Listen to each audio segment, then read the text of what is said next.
court, please.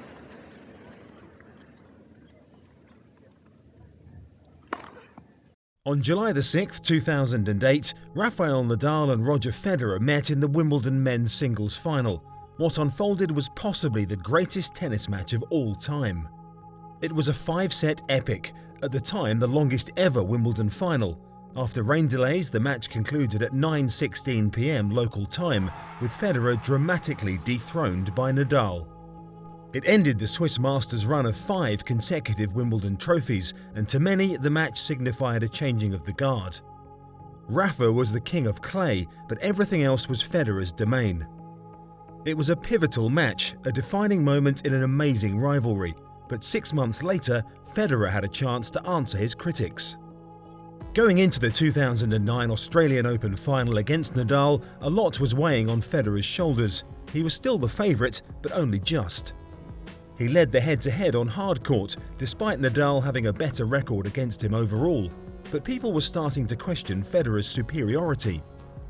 For Federer, this match was about something more than just revenge. This was Federer versus history. He was one major title away from equaling Pete Sampras' all-time record of 14 Grand Slam singles titles, a milestone in the men's game that he'd reached far faster than his predecessor. For Nadal, this was a chance to win a first hardcourt major, a chance to get 3/4 of the way to a career slam at only 22 years old, quicker than Federer. Winning the match would take him up 5-2 in the head-to-head and surely cement his reputation as the best in the world.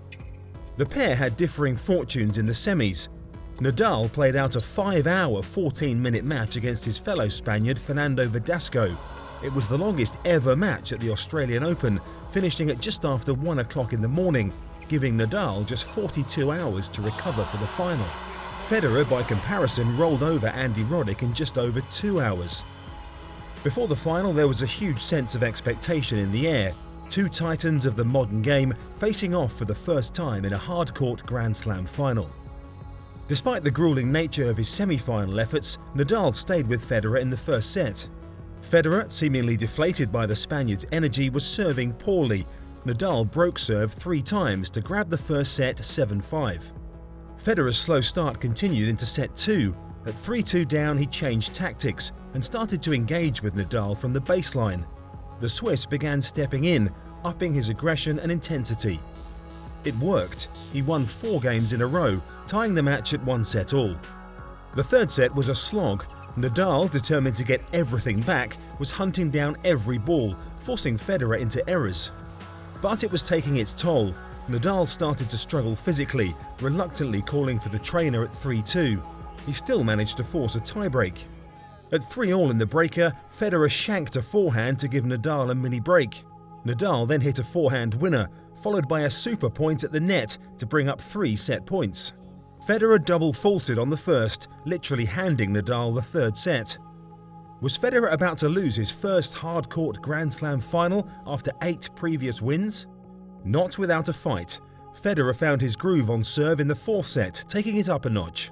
An epic mini-encounter at 2-all saw Federer save 5 break points before immediately breaking Nadal himself.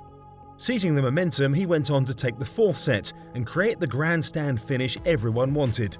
The first Aussie Open final to go to a deciding set in 21 years. The match had lived up to expectations so far and was finely balanced. Winning the 5th set was going to come down to heart over head. Who could put aside the importance of the match and play with pure passion? Walking out to serve, Nadal looked the fresher, buzzing with energy, perhaps no surprise given his 5th set record. The famed Federer backhand that had been targeted all night was starting to break down, 2 errors giving Nadal a 3-1 lead. Although Federer seemed to be surrendering to the onslaught, Nadal was also serving impressively, upping his speed. In the final set, he lost only 3 points on serve. He was playing with the confidence of a man who had been there before and come out on top. A further Federer backhand error gifted Nadal a 5-2 lead. The last game of the match saw some controversy. Federer, who had already saved 2 championship points, was teetering on the edge of defeat. During the penultimate point, an out call from the crowd seemed to distract the Swiss legend, who paused momentarily. This allowed Nadal to capitalise and set up a 3rd championship point. The Spaniard had been so impressive on break points and was not going to let this one go.